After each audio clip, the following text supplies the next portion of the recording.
Figuring out your why is a really powerful thing when you're on your path to wellness. And the reason it's so powerful is because when you're in touch with that, staying motivated and staying on track becomes a lot easier. For me, it took a long time to discover the deeper reason why I was trying to lose weight and why I was trying to get healthy. And it may seem like an obvious thing to people. Well, you want to lose weight because you want to feel better, or you want your blood tests to be better, or you want to be a smaller size, or you don't want to die. And those are all good reasons. But you need to dig deeper into that because it's the deeper emotional um, feelings underneath those that are going to keep you going. For me, it wasn't until that clicked that I really was able to stay focused on my goal. And my why is yes, that I'm doing it for myself to feel better and to get better blood results and to control my diabetes and to be a smaller size and to not die. Um, but for me, as a food addict and as a type 2 diabetic, cancer runs in my family, high blood pressure, high cholesterol, kidney disease, all these things. Um, but for me, the food addiction and the diabetes together, plus being almost 300 pounds, I ignored all that for such a long time that I was in denial. I just, wasn't willing to look at myself and what I was doing um, that was shortening my life. And when it came down to my why, it took a visit to the doctor for me, for her to look at me, even though I had already lost a significant amount of weight by this doctor's visit. I still was not controlling my diet the way that I should be. And even though I was exercising, I was still fueling my body with crap. And I was still not taking my medicine regularly. And my A1C was still over 10. And she looked at me and she said, I don't want you to have a heart attack.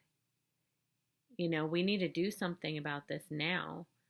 And when I left that day, I cried and I did a lot of soul searching and I thought about my eating habits and the fact that I always, no matter what the situation, solved it with food.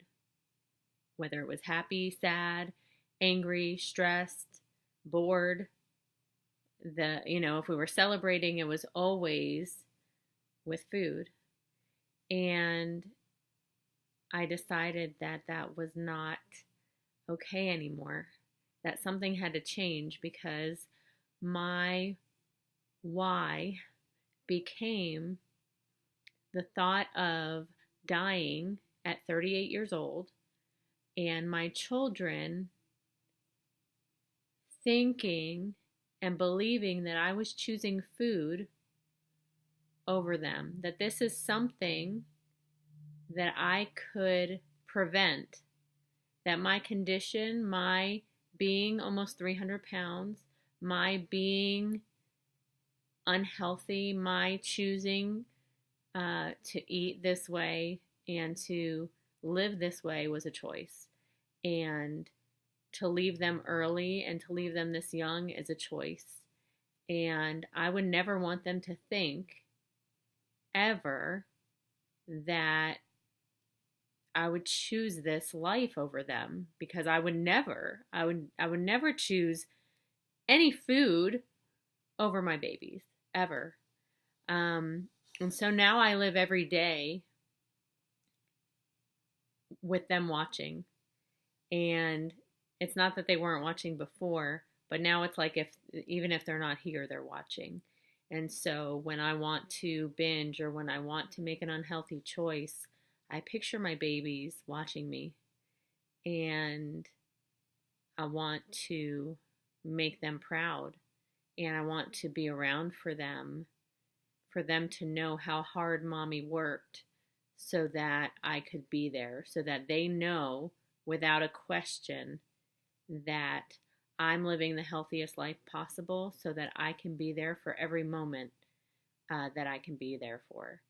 And that's my why. That's what keeps me motivated. It's not superpowers, it's not some kind of, Wonder Woman strength that I have.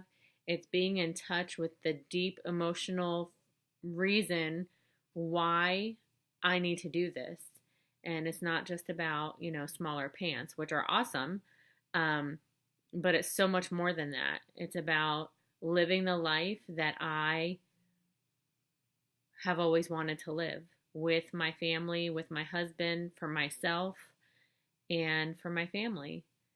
And when you're in touch with that, you can do anything. Thanks for listening.